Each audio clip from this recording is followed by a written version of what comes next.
Good morning, everyone. I'm John Myrie, and welcome to the Wisconsin Northland Outdoors. On this week's show, we have reports and tips from Jarrett McCarthy down at Hayward Bait and Bottle, and we had a very lengthy talk with our local Wisconsin Department of Natural Resources fisheries biologist, Max Wolter. Lots to cover on this week's show, all coming up right after these messages. Get on the water today with the Lund Catch of the Year at Hayward Power Sports. We have Lunds in stock, rigged and ready with Mercury outboards. Save $1,000 on a 1650 Angler SS, $2,500 on a Lund Impact, or a whopping $3,000 on a 1975 Pro V Sport. Lund features boating's best warranty with 3 years of bow to stern and lifetime hull coverage. And no boat holds its value better. Get your Lund at Hayward Power Sports, just 10 minutes east of Hayward on Highway 77. Riding along in my automobile. Bumping into things unexpectedly? Make your first choice for collision repair. Ernie's Auto Body, featuring the most advanced collision repair facility in Northwest Wisconsin. With a state-of-the-art spray bake down draft paint booth for that better-than-new finish, laser technology for precision frame alignment, loaner cars available, computerized estimates, written guarantees, and documented unmatched customer service, the clear choice is Ernie's Auto Body, south of Hayward on Highway 63 and Nursery Road, where quality is no accident. Lynn's Custom Meats and Catering welcomes you to stop by for their great lunch menu. And while you're there, Lynn's also has a great selection of custom-cut meats and sausages, as well as many varieties of snack sticks, jerky, fresh cheese curds, and much more. Lynn's is open Mondays through Fridays from 9 to 5:30 and 9 to 4 on Saturdays. Lynn's Custom Meats and Catering in Hayward. Hi, this is Ann the Tool Girl from M&M Rental. Here at M&M Rental, we have it all for you do-it-yourselfers and contractors. Concrete tools, metal brakes, man lifts, log splitters, skid steers, and everything you'll need for excavating and trenching, plus much more. And for fun on the water, we have jet skis, ski boats, pontoon boats, fishing boats, kayaks too. From lawn care equipment to tools and sporty goods. We have it all and we deliver. Give us a call at 634-3146. M&M Rental, located on Highway B, Hayward.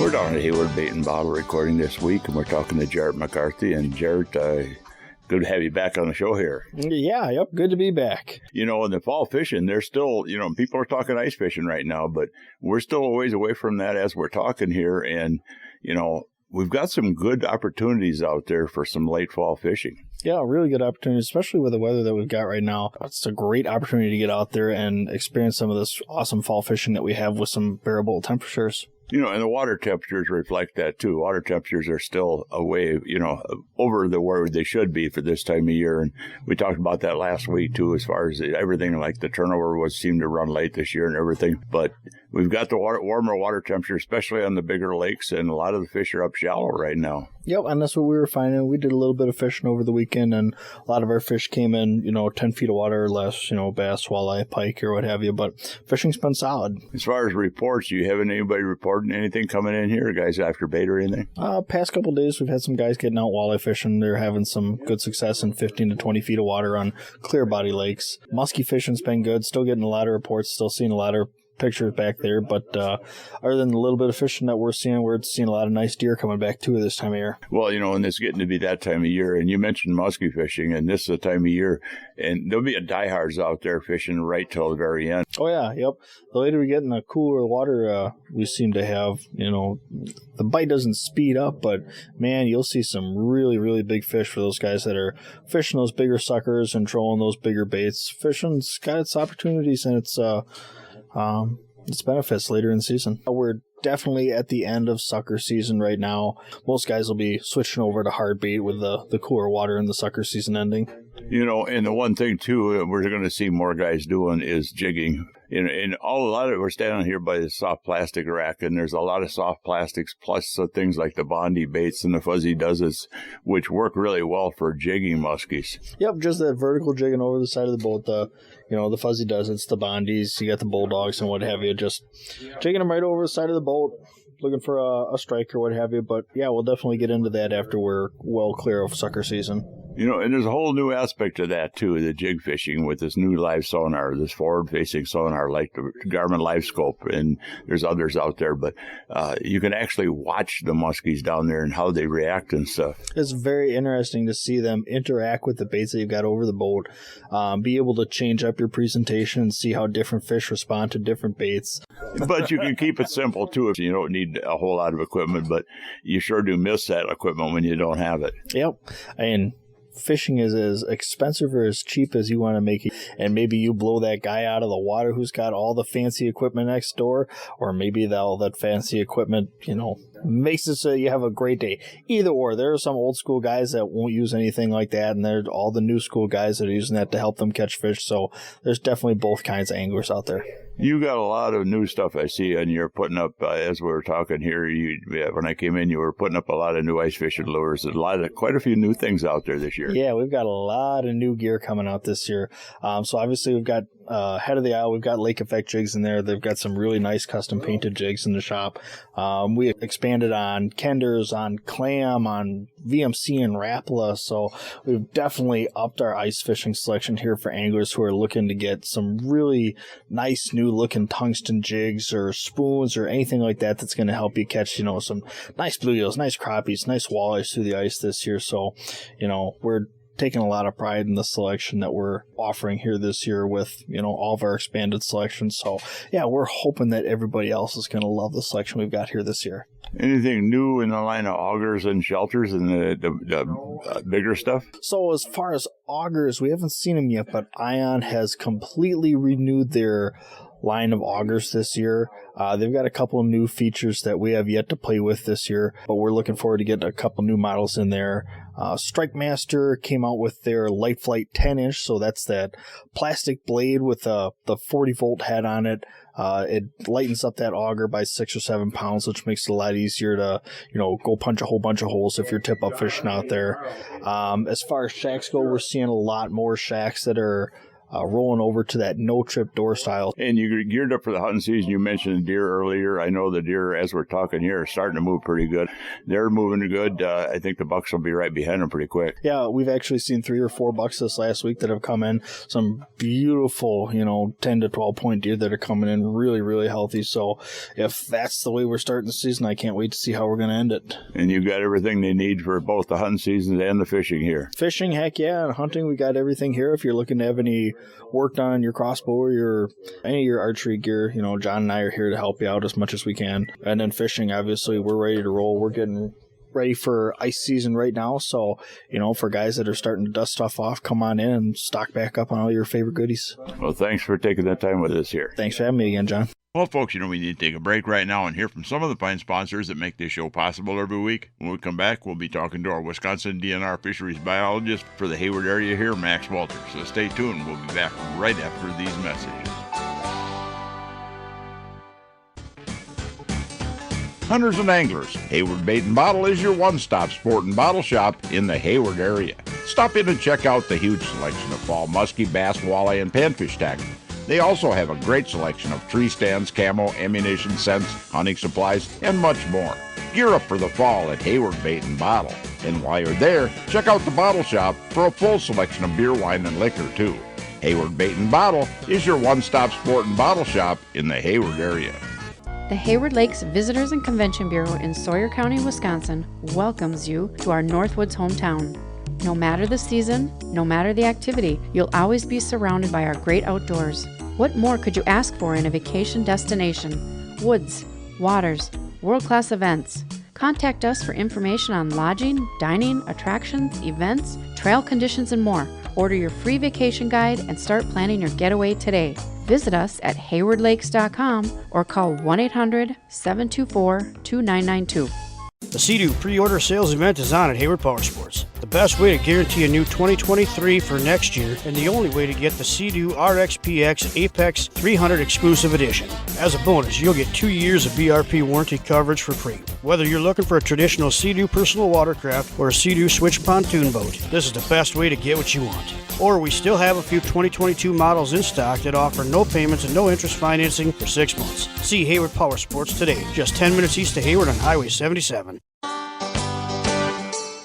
Welcome back to another segment of this week's Wisconsin Northland Outdoors, and this part of the show is brought to you by the Hayward Lakes Visitor and Convention Bureau. For more information on vacationing and lodging here in the Hayward Lakes area, check out their website at haywardlakes.com. Well, folks, one of the people we get on here quite often is our local DNR fisheries biologist, Max Wolter, and I had a chance to talk to Max the other day on the phone about the season this year and a wrap-up, and also look forward to the ice fishing. Max, good to have you on the show here as we wrap up the fishing open water season for the year, I guess. Yeah, thanks for having me. We finished our field work a few weeks ago, but here when we're recording this, it's still almost going to be 70 degrees today. Pretty wild. Crazy. The lakes actually went through turnover a lot later. In fact, I think some of the big lakes, as a week ago here, I was on Round Lake, and, we had 52-degree water temperature, and we had fish. All the fish in the lake seemed to be up in 18 feet of water, and weeds are shallower. Nothing out in deep water, it seemed like, and that's unusual for this time of year.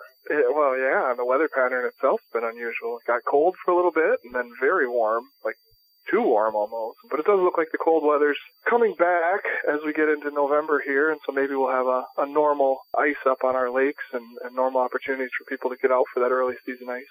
We'll talk about that a little bit, but let's talk about what you found out there as you wrapped up all your surveys and stuff for the fall this year. Yeah, so for everybody who's not familiar, our fall surveys, we're looking for juvenile fish, often the fish that were born in the spring. So we're looking for walleye, see how their year classes are. We're looking for muskies, things like that. Pleased to say that it was generally a pretty good year for walleye. We had some really nice performances from some of the lakes in our area. Grindstone had a really big year class. Chippewa had a nice year class. Round Lake had a nice year class. Sand Lake had a nice year class of walleye, and that was one that needed one. So I was really hoping to get a good result there, and it looks like we did. So, some good things to talk about. It was not like a missed year where the conditions just didn't allow for any reproduction. The places where walleye have been reproducing, they seem to have done it again and done pretty good. And so that's important. The places where they haven't been reproducing, we didn't really see any surprises there, which is disappointing. We still haven't seen bounce backs in Nelson Lake or Sisibagama or even La Coudray. But those are lakes we're stocking, and we are looking for stocking success when we're out doing these surveys too. And so, we have some good things to say there. Big Chautauqua is a very successful stock fishery, for example, and a handful of others. So, good to see walleye coming up. Good to see kind of what the future of the fisheries look like on those lakes. Well, these fish, a lot of the fish I've been catching look like they've been eating really, really well this year, too, because they look pretty healthy. Yeah, so that was something we commented on as we were riding around in the boom shocker. It's not everywhere, but some lakes just had incredible amounts of what we call forage fish, I guess. Small fish, small panfish, minnows, things like that. So they seem to have had a very good year as well. So that may, be related. When you get a lot of food out there, that definitely helps the young walleye and everything else survive. And it may be related to your fishing success, too. There might have been a lot of other stuff out there for fish to eat. Maybe a better year for growing fish than catching fish, which happens sometimes. Well, that's a kind of a report I've gotten back from friends of mine over in northern Minnesota and everywhere, especially fish like muskies, where you have, you're fishing for a less dense population of fish. And the fact was that came back is that most of the people were commenting that it seemed to be a slower year this year for a lot of different kinds of fish. Bite windows were very, very short and narrow, and the fish were active for a very short period of time, which made the fishing a lot more difficult for just about every kind of fish, it seemed like. Yeah, I could see that having been the case. I guess I saw that reflected in my own fishing a little bit this summer, and you mentioning talking to people in Minnesota. I think that's important for people to keep in mind, is that a lot of these trends, they're regional. They're related to the weather, the climate, growing season, things like that. It's not a decision made by the Minnesota DNR or the Wisconsin DNR. This is kind of the big environmental controllers on what happens in our lakes and rivers, which are hugely important and, not something that we can really tweak or manipulate. We kind of get the conditions we get in a lot of these cases. Well, and it affects the fishing. But the fishing was actually pretty good. It was like there was days it seemed awful slow out there, and you just had to be on the water more hours of the day, it seemed like, to be successful, especially with muskies. I know the muskie fishing in general. And the fish that we did catch, I mentioned earlier, they were healthy. I mean, a lot of these fish, you can kind of tell when they've been eating real good because they just want no part of it when you try to get them out of the net and get them released and everything. They just seem full of energy, just completely full of energy. Well, the other thing that is definitely a factor right now is low water. Obviously, that's a big deal on the rivers, which have been running at really low flows since, basically June. But a lot of our lake water levels are dropping a bit as well. We just haven't had many of those really big rain flow events that are going to raise water levels or bring rivers up from kind of the low water stage they're at right now. And what that does, especially in a river, is it concentrates fish, predatory fish, and the fish they're seeking. So it kind of shrinks the entire playing field, probably makes it easier for muskies to get food in some cases, but they also can't get around from pool to pool in the way that they normally would, so they might just kind of be in one area and be stuck there for the summer. And that's what we saw in a number of cases, is lots of fish kind of concentrated in smaller areas. Well, and you're right there. They were concentrated, but, you mentioned low water, and even the Mississippi River right now is running real low, and I've noticed all of our lakes, every lake is down some, it seems like, and the rivers are real low on flow going through them. But on the other hand, it seemed like this year, where we normally have like a 3-day, 4-day cycle for weather patterns to come through, we had these stupid weather fronts coming through about every other day, which, well, it didn't seem like we must not have got a lot of rain out of them, but that just the barometric pressure change alone, triggered a lot of these aquatic insect hatches and stuff in the lake and brought up just a tremendous amount of hatches. I don't know the biology of all this, but I know what I see and what I've been told in the past that, that those type of conditions seem to really increase the amount of, aquatic insect hatches and who knows what else in the lake, but it made what you call a forage-rich situation out there on a lot of waters, if not all of them. Yeah. Just you have a lack of predictability compared to our normal patterns, whether that's water level or kind of the other stuff you're talking about with fronts. So, yeah, lots of challenges for anglers to try to figure out, and kind of what keeps the puzzle interesting, right? Well, that's exactly right. That's one of the challenges to me is always been that, you can come up with all the best equipment and the best technology in the world out there, but you still have to deal with the fish, when the fish is going to get active or when you got to find them. And not every place, like we talk about, the number of walleyes per acre of 1.5 to 4 or 5 or 6 walleyes per acre, but they're not going to be spread out in the entire lake. There's going to be one area or two areas that are going to have more of the fish, and that changes by the time of the year and conditions too. Yeah, absolutely.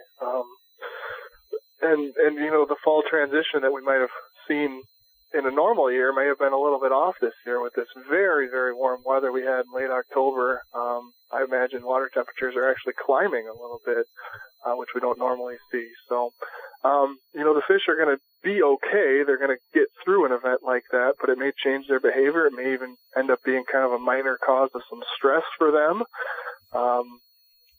Certainly not stressing me out that I can walk around in a t-shirt right now, but fish, being a cold-blooded animal, their entire physiology is dictated by that water temperature, and when they're expecting it to go down and it ends up going up, it's like, oh, what's going on here? It doesn't take much of a change in water temperature either, and I think anglers need to realize that just 2 or 3 degrees can kind of really disrupt the fish for a while till they kind of acclimate to that temperature change. Right. Yes. Yeah, that's absolutely true. And I think a lot of times it's the direction of the change too. So it doesn't have to be a huge change, but when they expect it to be falling and then it's rising, they're going to change their behavior possibly in response. What do you forecast, or what do you think is going to be going into the ice fishing season here? Eventually we will get ice, and we'll have people out there fishing on that frozen lakes. You think that's going to be good, or are we going to be carrying a lot of that food sources into the winter, do you think? I'm always hesitant to make predictions, but I will in this case. I'm going to stick my neck out a little bit here. Like you said, we're going into winter with a lot of food in the lakes, But a lot of what we have out there is really young stuff, and it may be overly dense in some cases where there's not going to be enough food available to sustain, what could be hundreds of thousands or millions of little bluegill, for example. So I think what we might see is early ice fishing is probably going to still be good because it always is. And then as we get into middle and later, that might be when some of that prey base starts to kind of die off, and anglers may actually experience a little bit better ice fishing success this year. Of course, the big X factor and the one we can't predict is access and how well people can actually get out on the ice, or if it's going to be so bitterly cold that it's going to keep people from going. But I would hope the conditions will end up being good in the near future because like I said, the amount of little bluegill and things and little perch in some of these lakes right now, it's just not going to be sustained for a long period of time. It never is. Well, folks, we need to take yet another break and hear from even more of the fine sponsors that make this show possible. And when we come back, we'll have the second part of that talk we had with our local DNR biologist, Max Wolter. So stay tuned. We'll be back right after these messages.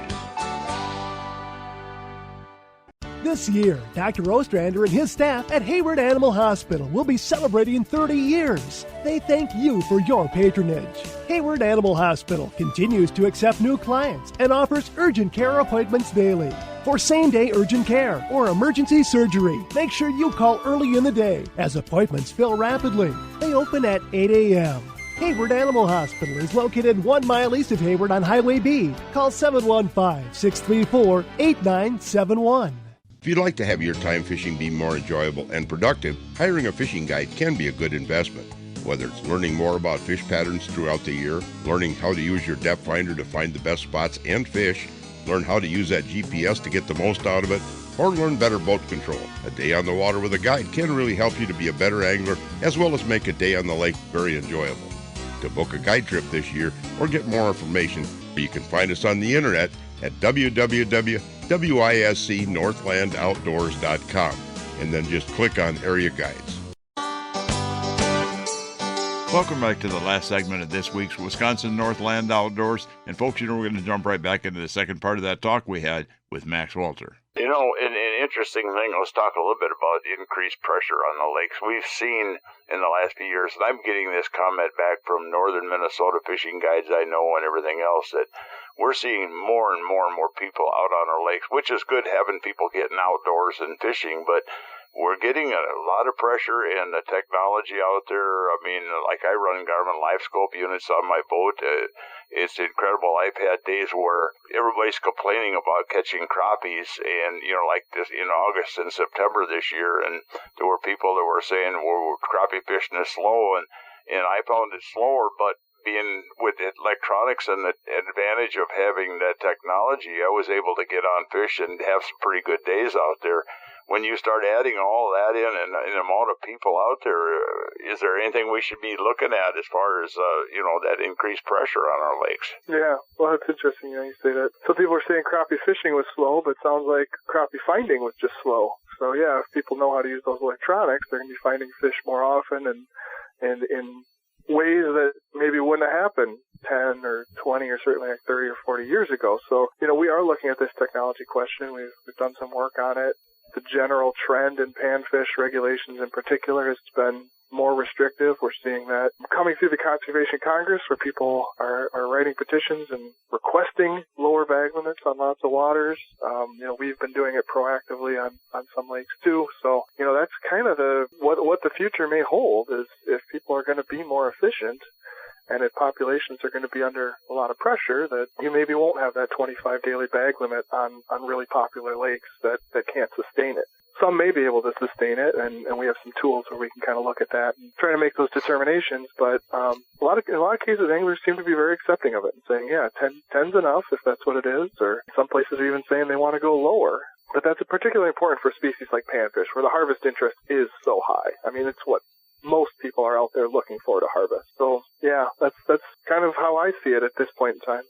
Well, I run into people all the time, and there's people out there, if you look online and stuff, that say we shouldn't even have this technology and it ought to be illegal and all this stuff. In fact, some of the muskie tournaments where guys were abusing the technology by having multiple units in the boat and fishing, they even made them illegal during the tournaments. But I tend to agree with your predecessor, Frank Pratt, on the fact that he said, we can't be limiting, certain ways we fish, the technology and stuff. We can do it by regulations alone and by making people more aware of, you got to think about what you're doing out there, as far as fishing, not so much going backwards. I mean, we don't drive Model Ts anymore because, our technology has evolved. We're going backwards in our technology, and the fishing and outdoor stuff would be, contrary to what I think we should be doing. It's more of, the regulations should be able to support the fisheries out there, even with that increased pressure and technology, I think. Yeah, and I think a lot of what you said there is right on the money. I'm not the ultimate authority on all things DNR, so I'm not speaking for the entire department when I say this, but, where do you draw the line? That's such a hard conversation. Even if there is an interest in being more restrictive on some of these things, how do you decide what's in bounds and what's out of bounds? So that's why you're seeing us, regulating not what people can use. In most cases, we're regulating what people can take and what they can actually harvest. The exception to that is when a certain fishing method might increase the mortality of fish, including fish that you want to release. So that's why, we do make some restrictions on the technology you have to use for example, fishing live bait for muskies. You have to use a quick strike rig. We do on occasion have restrictions on where you can or can't use live bait, because sometimes that can influence the mortality of fish, like trout fisheries, for example. So, there's examples of DNR restricting methods, but the world now has become so complex with the technology and all this other stuff that it's a much more complicated conversation. And again, it's really hard to figure out where do you draw that line about what's inbounds and what's out of bounds. So we'll probably have to use regulations as kind of our primary tool. I think the big solution to the problem, I think, is going to be in the future. People need to really think about the resource when they're out there. I mean, how many fish do we actually need to harvest to have a meal of fish or have fish? We're out there to have fun and enjoy the outdoors, and conservation of the outdoors should be one of our prime ideas. Conservation is wise use and preservation is no use. We don't want to go the no use route, but the conservation route is probably the best route. Yeah, and that's something I think people should keep in mind as they're thinking about these types of issues, or they're out on the lake and they're seeing all these other people fishing, and there can be this hand-wringing of, oh my gosh, there's all these new people fishing, these fish must be getting absolutely clobbered, right? Or this technology is going to be, so bad, there's going to be so many more fish harvested. Well, we don't always know that that's going to be the case. If there's 5 anglers on the lake, they may have the same mentality that you do, about releasing most fish, or, maybe some of the new people coming into fishing are more catch and release oriented. I think these are all interesting questions and things that we should be looking at, because we can't just, assume worst case scenario all the time that people coming in are going to be very unethical and super harvesters. The way that we can try to be proactive on that is by getting this type of a message out there and talking to people about fishing and why conservation and why selective harvest is important to kind of build into their routines, because the more people do that, the more resilient our fisheries are going to be and the better shape we'll be in. Yeah, interesting stuff. I know we're getting into that. We're going to be going into the winter here. I don't know if you're planning on having some things over the winter like you've had in the past, or what's going on there. Yeah, I think I'd like to do something like that again. We have a lot of projects that we've either been wrapping up or starting out on. I think people would be interested in hearing about it. So don't have any dates yet, but definitely have an interest in starting to do some more of those kind of in-person outreach events and getting people plugged back into what's happening with local fisheries if they've missed out on that in the last couple of years. And Max, as we wrap up here, I don't know if there's anything else you wanted to get out there to make people aware of or anything? No, just, be safe, especially in that early ice period. Everybody's always eager to get out on them, and, we don't want any tragedy. We want people safe and happy out there. So be cautious and have fun. Well, Max, I really appreciate you taking the time to talk to our listeners out there, and I hope you have a good end of the season here. Yeah, thanks. Appreciate it, and thanks for having me on. Well, folks, we're about out of time for this week's show. I'd like to remind everyone out there that if you miss a show, go to our website at wnoradio.net. And from there, you can link to our podcast site, and the show is also on Spotify and Google Podcasts every week. And also, if you're looking for information on vacationing and lodging here in the Hayward Lakes area, check out the Hayward Lakes Visitor and Convention Bureau website at haywardlakes.com. Thanks for listening, folks. We're out of time, and we'll be back again next week with another interesting show for you. Listen with me, I'm gonna take you there to our Wisconsin outdoors, our Wisconsin outdoors. This program has been produced and hosted entirely by Wisconsin Northland Outdoor Communications. Any and all views expressed are not necessarily those of the station.